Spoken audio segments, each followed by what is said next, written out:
Hey guys, welcome back to the channel. वैसे कि आपको पता है कि ओलंपिक्स में प्लेयर्स को कॉन्डम क्यों दिए जाते हैं? तो आज की इस वीडियो में हम आपको ओलंपिक्स के टॉप 10 ऐसे फैक्ट्स के बारे में बताएंगे जो शायद आपने कभी नहीं सुने होंगे। एंड गाइस, आज ये 30 डेज चैलेंज का वीडियो नंबर 2 है, तो बिना आपका वक्त खराब किए चलिए शुरू करते हैं।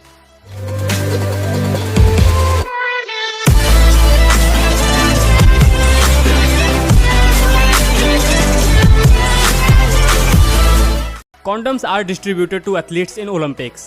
गाइस, ओलंपिक्स में पार्टिसिपेट करने के लिए दुनिया भर के देशों से आए हुए एथलीट्स की सुविधा के लिए रेस्टोरेंट से लेकर शॉपिंग मॉल्स तक बनाए गए हैं। इतना तक तो ठीक है भैया, लेकिन इन सुख सुविधा के अलावा इनके लिए कॉन्डोम्स का भी इंतजाम किया जाता है। अब आप लोग ये सोच रहे होंगे कि ओलंपिक्स में कॉन्डोम का क्या लेना देना है, तो भैया जो सब सोच रहे हैं वही आप भी सोच रहे होंगे, लेकिन इसका मेन रीजन ये है कि HIV एड्स के प्रति लोगों में जागरूकता फैलाने के लिए ये पहल की गई थी। हालांकि इंटरनेशनल ओलंपिक कमेटी ये उम्मीद करती है कि एथलीट्स इसका यूज करने के बजाय उस प्रतीक के तौर पर अपने देश ले जाएंगे और HIV एड्स के प्रति जागरूकता में मदद करेंगे। It is started as a religious ceremony.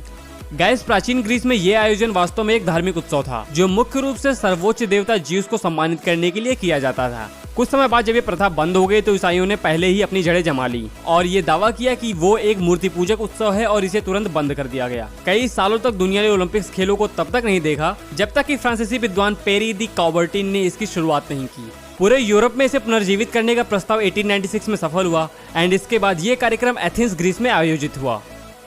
Athletes in the ancient Olympic games competed in the nude. Guys, अगर आप लोगों ने कोई भी आर्टवर्क पर एंशिएंट ओलंपियंस की कलाकृतियां देखी हैं, तो आप लोगों ने देखा होगा कि उनमें जो लोग रहते थे वो लोग नंगे रहते थे। इसके कई रीजंस माने जाते हैं, जैसे कि ज्यूस को ट्रिब्यूट देना जिसे वो अपनी फिजिकल पावर दिखाना चाहते थे, या फिर अपने और अपने दुश्मनों के बीच अंतर करने के लिए क्योंकि उनके दुश्मन अपनी न्यूड बॉडी दिखाने से डरते थे। भैया जो भी हो, न्यूडिटी एंशिएंट ग्रीक कल्चर का एक हिस्सा था। पार्टिसिपेंट्स अपने आप को सर्वश्रेष्ठ दिखाने के लिए अपने बॉडी पर ऑलिव ऑयल भी यूज करते थे। The medals for Tokyo athletes are made up of recycled electronics। दोस्तों, क्या आप जानते हैं कि ओलंपिक्स में एथलीट को दिए जाने वाले गोल्ड मेडल्स और सिल्वर मेडल्स वास्तविक में गोल्ड या सिल्वर नहीं होते हैं। टेक्नोलॉजी के लिए विख्यात जापान ने इस ओलंपिक में कई नए प्रयोग किए हैं और आपको जानकर के बेहद हैरानी हुई कि ओलंपिक्स में जो मेडल एथलीट को दिए जाते हैं वो इलेक्ट्रॉनिक कचरे को रिसाइकल करके बनाए जाते हैं एंड मेडल्स में सोने की मात्रा काफी कम होती है। The tradition of biting Olympic medals. Athletes अपने मुंह में ओलंपिक मेडल्स को क्यों दबाते हैं? इसके पीछे एक बहुत ही खास वजह है। CNN की रिपोर्ट के अनुसार एथलीट्स ऐसा इसलिए करते हैं क्योंकि गोल्ड किसी और मेडल से थोड़ा सा सॉफ्ट और फ्लेक्सिबल होता है। इसे मुंह में दबाकर एथलीट्स ये कंफर्म करते थे कि ये मेडल असली गोल्ड का है या नहीं। सालों पहले एथलीट्स को प्योर गोल्ड का मेडल पहनाया जाता था, लेकिन अब सिर्फ मेडल पर गोल्ड की लेयर ही होती है।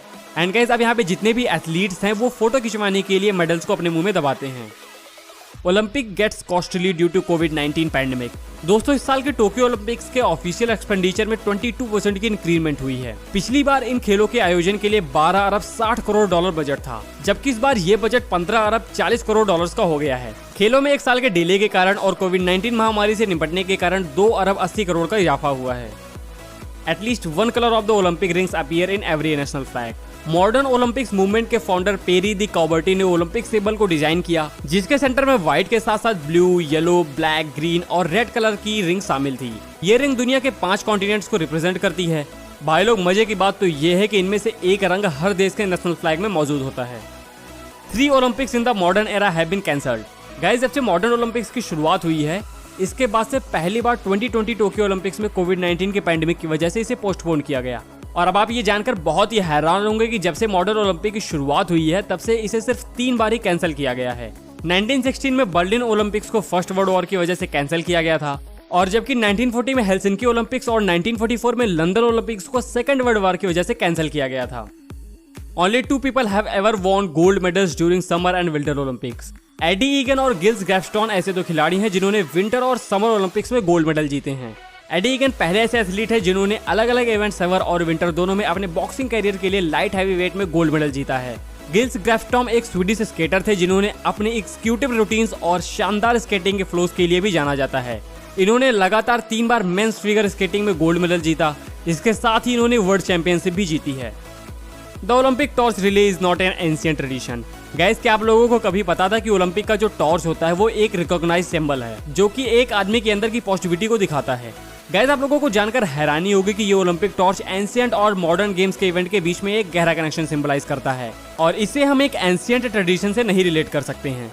इनफैक्ट नाजी पार्टी ने इसे as a propaganda tool use करने के लिए ओरिजिनेट किया था, जिससे वो लोग अपनी सुपीरियोरिटी और आर्यन रेस को रिप्रेजेंट कर सकें। आपको बता दें कि ये टॉर्च ओलंपिक गेम्स के सेलिब्रेशन के लिए जलाया जाता है, जो गेम्स के एंड होने तक जलता रहता है। सो गाइस 7 PM शो की ये दूसरी वीडियो में मैंने आपको बताया था टॉप 10 ओलंपिक फैक्ट्स के बारे में। तो गाइस अगर आप लोगों को वीडियो पसंद आई हो तो इसे लाइक एंड शेयर जरूर कीजिएगा। साथ में ही चैनल को सब्सक्राइब कर लेना, बिकॉज हम लोग कल फिर से मिलेंगे शाम के 7 बजे एक नई वीडियो के साथ। सो गाइस मिलते हैं कल शाम 7 बजे, तब तक के लिए नमस्कार, जय हिंद।